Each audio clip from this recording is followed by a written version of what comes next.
Hey everybody, this is Kelton here. Welcome to a special mini episode of Psychic Dolphin Garage, where I'm going to give you guys a peek behind the curtain as to how one of our episodes worked, or rather one segment that we discussed initially as a topic, then it devolved into a riff, and then it just became something that overall didn't quite fit in with the episode, but we thought might be something useful to have y'all go ahead and listen to, give some feedback on. We're talking, of course, about the drama lamery that existed when Amber Frost and Anna Kaya, I don't know how to pronounce her name, from Red Scare, gave a, let's just say, interesting interview in the Spiked online magazine from over in the UK. Without further ado, here it is.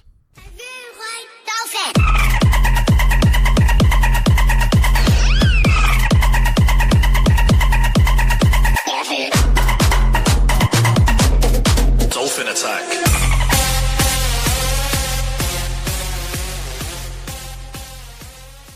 Yeah, I mean, I think it's pretty comfortable to say that Marx was the first, dirtbag leftist, right? Yeah. And dirt. that's just Emphasis because on he dirt, wanted yeah. to use the N-word all the time. Yeah. Well, not as much as our two favorite podcasters from Red Scare. Well, I guess for the people who might be unaware, as most people are, what is Red Scare, Zach? Red Scare is a podcast online that is supposedly run by dirtbag leftists. They are kind of tied into Chapo Trap House, but it's two ladies that run the podcast. Dasha, what's her name, and then Anna, what's her name. The only it's all coming back to me now. The only reason I know this is because Dasha is dating Adam Friedland from the Cumtown podcast, and they constantly get ridiculed, number one, because Adam is a bug, but number two, because they blow through a shitload of Patreon money doing cocaine, because Jesus Christ, that's praxis. That's one thing to do with Patreon money. Yeah, Gamer Girl bathwater and and cocaine. Yeah, me in 5 years just sitting in the Chapo mansion. Chapo mansion. Hello, yeah, fellow. Well, they've made that reference before. Yeah, exactly. Hello, fellow socialists. As I sit upon a fucking mountain of Gamer Girl bathwater and cocaine. Yeah. Jesus. It's not technically, the podcast can't technically be called petite bourgeoisie if they immediately are spending everything they have on the most baseline urge level things like, drugs, sex, alcohol. Yeah. I listen to Red Scare, and I kind of like some of their takes sometimes, but I don't listen to it enough to understand where they are in the cultural consciousness. Well, so that's kind of the problem with the whole concept of, like, the dirtbag left, which is a term I really like, too, because it kind of communicates, hey, we're not your stuffy liberals, we skateboard and smoke weed, but... The Beto O'Rourke's of leftists is what you mean. Shut the absolute fuck up. You're right, but shut up. But it communicates kind of a cultural awareness that the kind of people who are still saying Drumpf unironically in 2019 don't have, However, when that coolness just turns into, I'm an adult South Park fan, that's when it becomes kind of dicey. So does that mean that we're like second wave now? Like it's Psychic Delphine Garage and BP Bledis is the second wave dirtbag left, charging forward bravely? Honestly, I don't even think we're on a second wave. I just think we're on a slightly different wavelength because we aren't a Brooklyn-based podcast. So, that's another thing I would trust. They're all fucking hipsters. It's a slightly different type of a situation when, you're in the heartland or if you are actually still having to hold down the 9 to 5 or whatever the closest you have in this hell world type of a thing.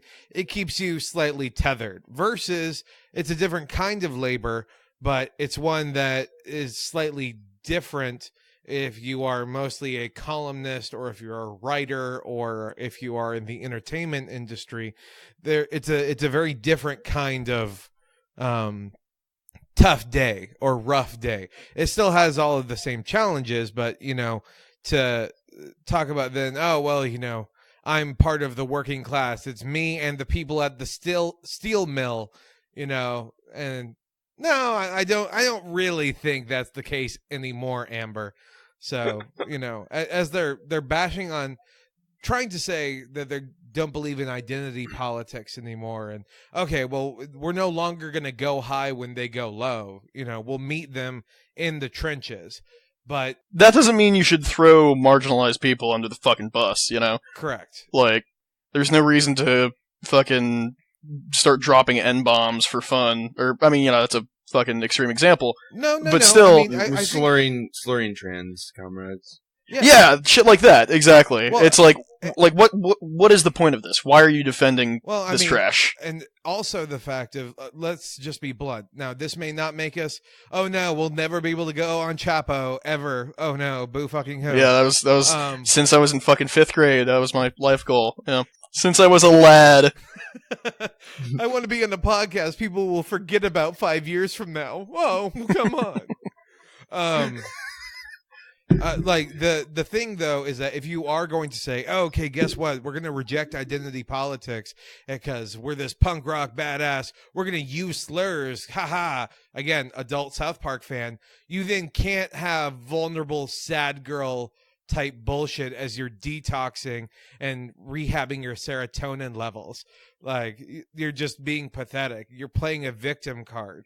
You can't be this vanguard absolutist, staunch, Iron Maiden type mentality and go, well, we're pushing away any form of, race, gender, religion, whatever thing you want to base that on. And instead, I'm going to define myself entirely by my politics. Yeah. But then if you define yourself as a dirtbag leftist and all of the politics therein, that's a sort of a brand.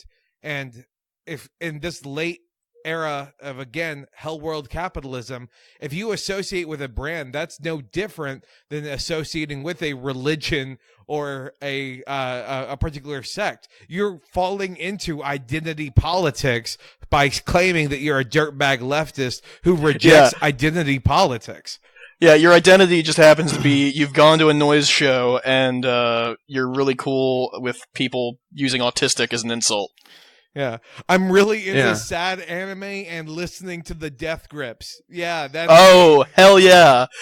Okay, so, quick aside, this is like the fucking equivalent of every... And I mean, you don't really see this that much more these days, but maybe like 2014, 2015, you saw a lot of this exact kind of dude whose entire personality was JoJo's Bizarre Adventure, Death Grips, and Dark Souls. And, being like a proto-alt-right fuckwad. Okay, listen. Post Gamergate, maybe? I don't know. You don't need to be bashing on Felix this way, okay?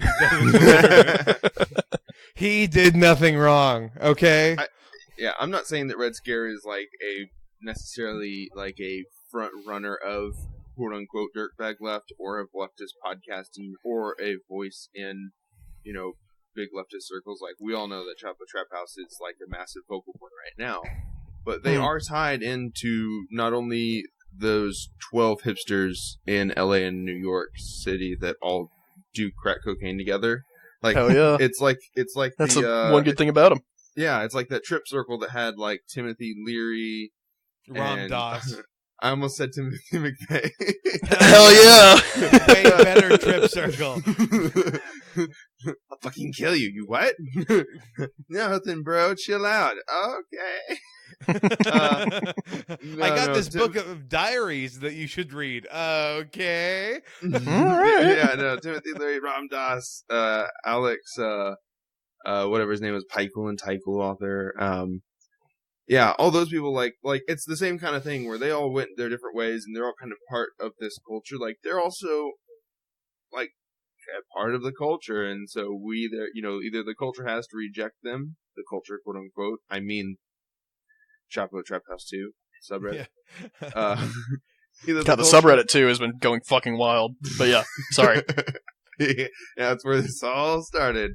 Either the culture has to reject them, and they'll have to find a new, identities, a new culture to identify with. Well, to stand, they perhaps become better people. The thing that I would push forward is if you're a listener of Chapo Trap House and you're paying money to them, just subscribe to r/Black Wolf feed. You get all of the same stuff. They take all of the Patreon episodes and you can listen to it there.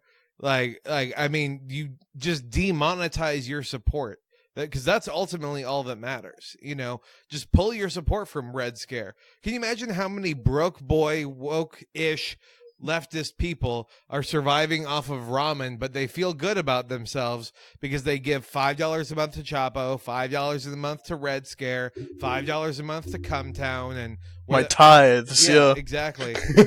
Oh fuck! You know, they view it like that, and I mean, to give money to what is essentially becoming a conglomerate you might as well just give $7 a month to Disney and get actually high quality stuff constantly all the time. Yeah, just watch a bunch of fucking interviews where Robin Williams' life slowly leaves his eyes as he talks about recording the original Aladdin movie. Watch it on repeat, because there you go. I mean, again, the overall thing that I dislike about it is not the fact of they are rejecting identity politics. I think that is a good thing. I think, though, that if you use it as a veil and a cover for you to then do regressive actions and then claim that anyone who contradicts you is pushing identity politics is bad. But what more and furthermore, I think that then if you cannot take then getting roasted or getting bashed on yourself, then it's stupid. If everything that you say that's problematic is just you being ironic, but everything problematic and critical that's hurled back at you is genuine, you don't understand the relationship and the dynamic that you've built between you and your fan base, or you and other people. Like it's a disconnect that I think can only come from just having narcissism and having a feeling of self-importance.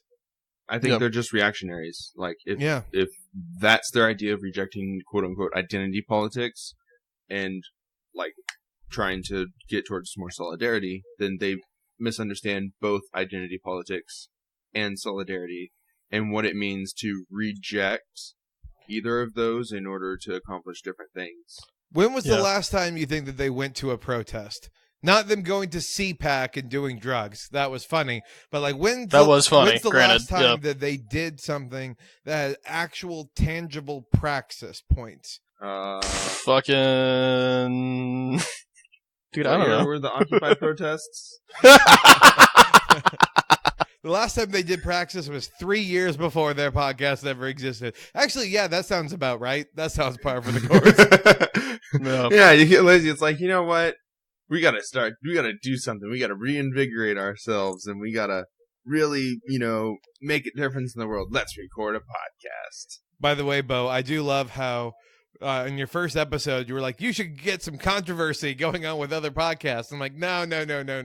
Let's not do that. We're gonna stay above that. Consistently talk shit about it. I'm going to send a fucking box of my own poop to Griffin McElroy's front goddamn door, not even address it back or anything. It's just gonna be there, and he's gonna have to fucking DNA analyze it to know who did it.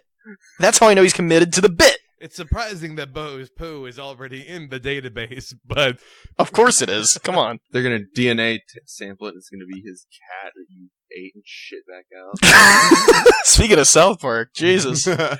No, I don't know if this tracks or whatever, but I'm really just waiting for the day when JonTron ends up as a guest on Chapo Trap House.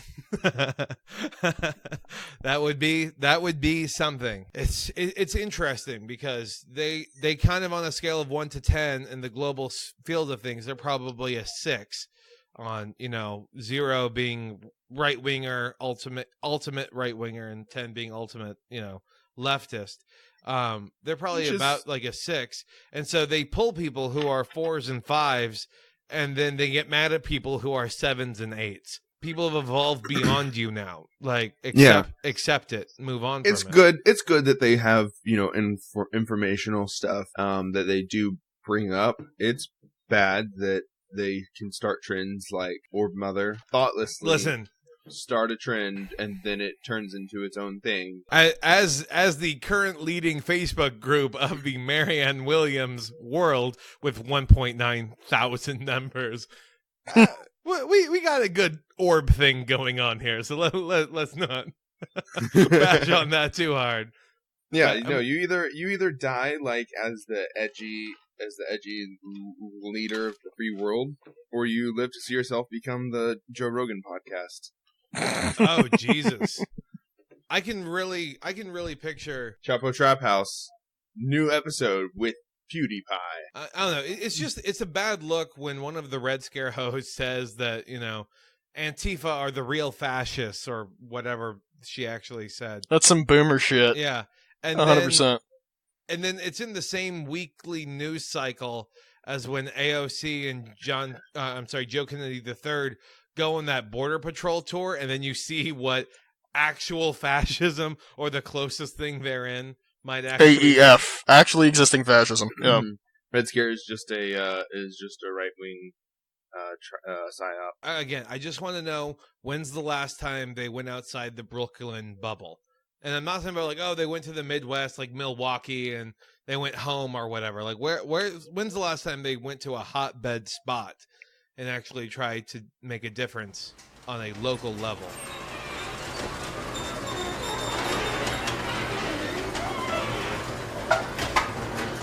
Well, guys, I hope that wasn't too cringe-inducing or rage-inducing or any other negative stereotype. It was an overall worthwhile discussion, and I'm glad that we're able to make a slight mini episode out of this.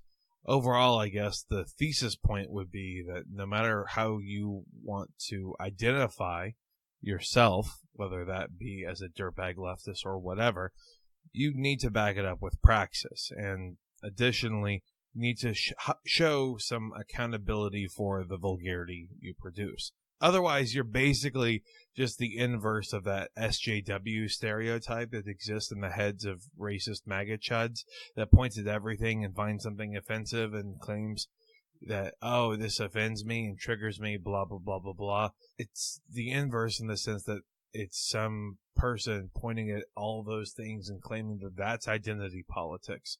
But you guys have heard me rambling for way too long already, so I hope you guys have a great weekend. We hope to hear back from you, and we'll churn out a full-blown episode for you, available Monday night or first thing Tuesday morning.